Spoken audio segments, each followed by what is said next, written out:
মুমিনকে আমার আল্লাহ পর্দার আড়ালে ডাকবেন, পর্দার ভিতরে থেকে আল্লাহ সুবহানাহু ওয়া তাআলা বলবেন, ও মুমিন বান্দা তুমি কি অমুক জায়গাতে অমুক পাপটা করেছো? সে বলবে হ্যাঁ আল্লাহ আমি এটা করেছি। আবার বলা হবে তুমি কি অমুক জায়গায় অমুক পাপটা করেছো? এই রকম ভাবে যখন তার ছোট ছোট পাপগুলো যখন ধরা হবে, মুমিন তখন মনে মনে ভাববে আমার আল্লাহ যে আমার পাপের কথা বলতে আরম্ভ করেছে, মনে হয় আমি আজ ধ্বংস হয়ে গেলাম। আল্লাহ বলবেন বান্দারে পৃথিবীর বুকে তুমি পাপ করেছিলে, আমি আল্লাহ কাউকে জানতে দেইনি, পর্দা আড়ালে রেখেছিলাম। আজকে তোমার সামনে তোমার পাপগুলোকে ক্ষমা করে দিলাম। এই মুমিনকে তখন ক্ষমা করে দেওয়ার পর ডান হাতে সার্টিফিকেট দেওয়া হবে।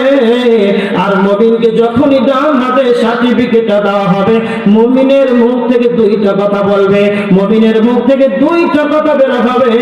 আল্লাহ সুবহানাহু ওয়া তাআলা সূরা হাক্কার ভিতরে আল্লাহ বলেছেন ইয়াকুলু হা উমকরা কিতাবিয়া, মুমিন তখন বলবে না আমার আমলনামাটা তোমরা সকলেই পড়ে দেখো।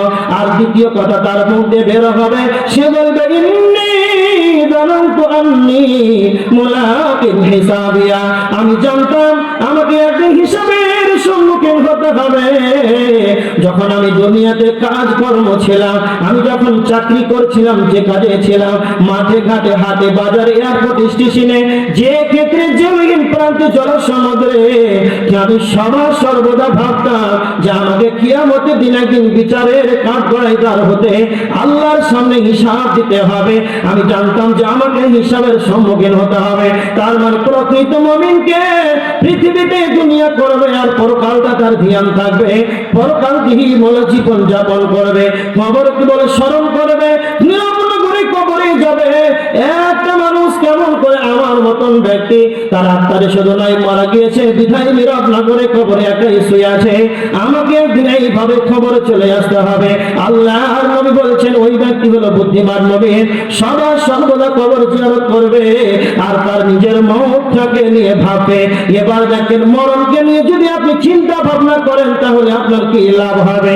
আল্লাহর নবী বলেছেন তিরমিজি শরীফের হাদিস 2307 নম্বর হাদিস, তিরমিজি শরীফের 2307 নম্বর হাদিস, আবু হুরায়রা রাদিয়াল্লাহু তাআলা আনহু বর্ণনা করেছেন আল্লাহর নবী বলেছেন আকসিরু যিকরা, তোমরা বেশি বেশি করে মরণকে স্মরণ করো, তোমরা বেশি বেশি মরণকে স্মরণ করো। ইয়ানিল মওত, কেন আমরা বেশি বেশি কেন আল্লাহর নবী মওতকে স্মরণ করার কথা বললেন? আল্লাহর নবী কেন বেশি বেশি মরণকে স্মরণ করার কথা কেন বললেন? শেষ অংশে আল্লাহ নবী বলছেন মরণ এমন একটা সাবজেক্ট, মরণ এমন একটা বস্তু যেটা তুমি সর্বদা সর্বক্ষণ যদি তুমি সেটা স্মরণ করো, তাহলে পৃথিবীর যতগুলো চাকচিক্য, পৃথিবীর যতগুলো মজা স্বাদ আছে, হাদিমিল লাযযাত, আল্লাহর নবী হাদিসের শেষ অংশে নবীজি বলেছেন হাদিমিল লাযযাত, মরণ এমন একটা বস্তু যা পৃথিবীর সমস্ত স্বাদকে, পৃথিবীর সমস্ত মজাকে ধ্বংস করে দেয়। সেটাই হলো মওত। যখনই আপনি মওতকে বেশি বেশি করে স্মরণ করবেন তখন আপনাকে আর পৃথিবী যেন আর ভালো লাগবে না। হারিস বিন মালিক, আল্লাহর নবী হারিস বিন মালিক বলছেন হারিস তোমার সকাল বেলাটা কিভাবে কেটেছে? হারিস বিন মালিক তখন বললেন আল্লাহর নবী আমার প্রকৃত মুমিন হিসাবে কেটেছে।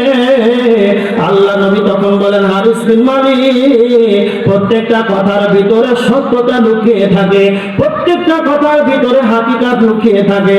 হারিস তুমি বলো নিজেকে তো প্রকৃত মুমিন দাবি করছো, হারিস তুমি বলো তুমি কেন মুমিন দাবি করছো? হারিস বিন মালিক তিনটি কথা বলেছিলেন, তার ভিতরে এক নম্বর হলো নবীজিকে বলছেন ইয়া রাসূলুল্লাহ পৃথিবী যেন আমাকে ভালো লাগছে না, পৃথিবীর স্বাদ যেন আমাকে ভালো লাগছে না।